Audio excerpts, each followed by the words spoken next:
Hey everybody, it's Malia Scott here. I'm back with part two of my video called "My Mother Had Me Out of Spite." So I have some questions that I wrote that I'm gonna answer for you guys. So the first question is: so basically, what was the mental abuse like? So the mental abuse growing up is just my mother pretty much blaming me for everything, blaming me for this, that, and the third. And then I'd be like, I didn't even do it. And she's like, yes, you did. Yes, you did. Stupid shit like that. And, the way how I felt about that, at the time, I just was confused, obviously, because I was mentally ill. Now, being older, 35 years old, I feel angry, but I feel like hopeful that I will, be more positive about the situation than negative and all of that, and more positive than anything, and try to eliminate negative overall. And what else? Blame me for everything and just call me curse words like, bitch and all the stupid stuff, and do those spiteful things towards me and stuff like that. Like a story, like one time, I remember when I was like maybe 10 or 11, something like that.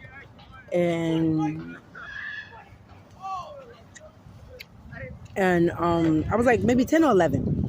And I ran in the house. My brother was running after me, and because we was playing outside, and I came in the house to grab some cereal, like dry cereal to eat. And so my grandmother was like yelling, like, "Oh, what are y'all doing?" And da, da, da, da. Because like my grandmother, I'm gonna just say it's safe to say that I feel like she wasn't really up there herself like that, like mentally ill herself. It's like a family full of mental illness. It's really sad. And so she was like yelling, da da da. We wasn't even like, I think about that now, and I'm just like, we wasn't even doing anything. Like we was playing. I ran in to go get some. I was telling him to stop, because I want to go get some cereal. And so all I know is I'm pouring the cereal, and I'm eating some of the cereal, and I just hear this drop, boom, and I'm like, what was that? So I went into the living room, and I see my grandmother on the living room floor. So clearly she just dropped pretty much dead, like on the floor while I was in there.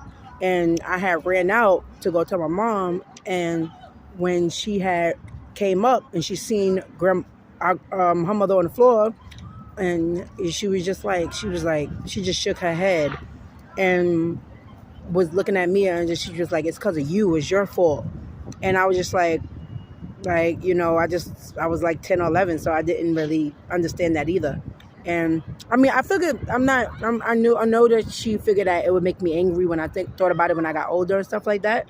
And I am angry, but I'm also really extremely mature and positive, and I believe in God. So, that uplifts me, and God uplifts me. So, and she didn't seem like really sad or whatever, like that, that, her mother was laying there on the floor, because my grandmother is the root to my mother's evil. Like, so it's like, no real sadness there.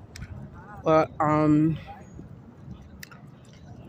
yeah, that's pretty much all I could think about right now as far as like the mental illness. I know in the further videos, like more videos and stuff like that, I open up more and be more like, just like open to and be able to think of more stories that I went through in my life, because there's a ton of them that I remember and stuff like that. Should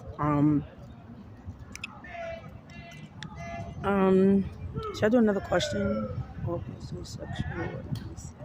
Oh, okay. Well, I put this number 2. What was the sexual abuse like? Well, I don't really remember the first time I realized that, I may have been sexually abused. All I know is that my mother told me that. like like I said in the first video, she was like that my cousin you know, basically molested me in her own way, and that he used to hit me and stuff like that, you know, this other stuff like hit, like we all know those cold words, you know, that people use when they like psychopaths and like devil worshippers, you know, like abuse a child and tell them good job. Like it's really sad.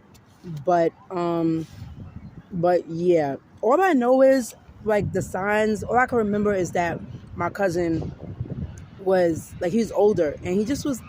He just. I remember one time I was just like in the house and he was in the house and he was just talking about his life and saying how, you know, how he wasted his whole life and all the stuff like that. I think at the time he's like 27, 28 years old, and I was like 21, something like that, 2021, and you know, and he just like kind of made me cry, and then he was like, oh, you know, you cried and da da da. But I didn't feel like he was referring to me crying just because of what he said. But I feel like he thought I was crying because of something else. And that was the first really time, like the second time I really realized, like, I'm like, something really did happen, you know, between us, obviously, that I wasn't obviously aware of, like, you know. And then I know out of nowhere, when I would see him at like family events and stuff, that he would act funny and or whatever, like funny towards me, like not talk to me, like, or act mad funny or something like that. And I just be like, people only being older, like knowing now, especially like, I mean, people only avoid you when they did something wrong to you. So like that's their way of like telling you they did you wrong, and that's their way of like taking it to the grave, but still letting you know, like, you know. And I mean, I'm all fucked up because I don't even know how many more people know about the situation, you know, like what aunts know about what cousins know about what.